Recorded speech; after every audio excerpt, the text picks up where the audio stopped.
नमस्कार, आप देख रहे हैं नेक्स्ट 9 न्यूज़ और मैं हूं आपके साथ मनीष कुमार सैनी। कश्मीर के नाम को लेकर केंद्रीय मंत्री अमित शाह के बयान से सियासी हलचल तेज हो गई है। गुरुवार को J&K and Ladakh through the ages पुस्तक के विमोचन कार्यक्रम में अमित शाह ने कहा था कि ऐसा हो सकता है कि कश्मीर का नाम महर्षि कश्यप के नाम पर पड़ा हो, क्योंकि इसे कश्यप की भूमि के नाम से भी जाना जाता है।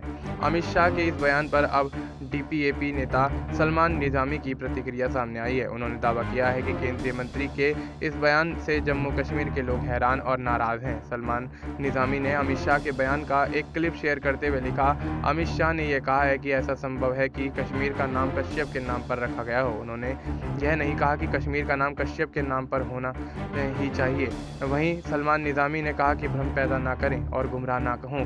दरअसल केंद्रीय मंत्री अमित शाह ने कहा था कि इतिहासकारों ने कश्मीर का इतिहास का पुस्तकों के जरिए बताने की कोशिश की है। मेरी अपील है कि प्रमाण के आधार पर ही किताबें लिखें। 150 साल का एक दौर था जब इतिहास दिल्ली तक ही सीमित था। वह समय शासकों को खुश करने का था।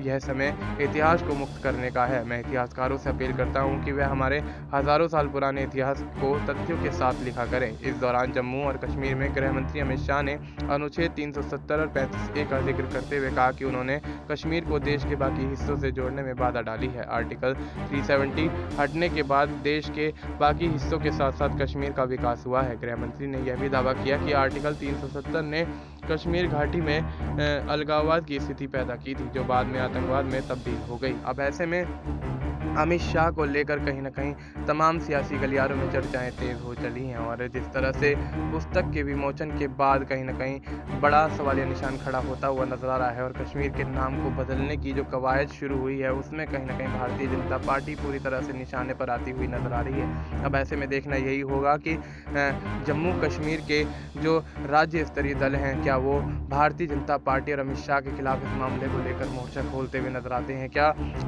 इस पुस्तक के विमोचन के बाद कश्मीर के अंदर सियासी संग्राम छिड़ता हुआ नजर आएगा और ऐसे में जिस तरह से मामला तूल पकड़ता हुआ नजर आ रहा है तो स्थिति साफ है कि अमित शाह को लेकर कहीं ना कहीं विपक्षी एक्टिव होते हुए नजर आ सकते हैं और ऐसे में भारतीय जनता पार्टी और केंद्र सरकार पूरी तरह से इस मामले को लेकर घिरती हुई नजर आ सकती है। फिलहाल आपको इस मुद्दे पर क्या कुछ लगता है, आप अपनी राय हमें कमेंट करके बता सकते हैं। बाकी देश और दुनिया से जुड़ी तमाम जानकारी के लिए आप देखते रहिए नेक्स्ट 9 न्यूज़।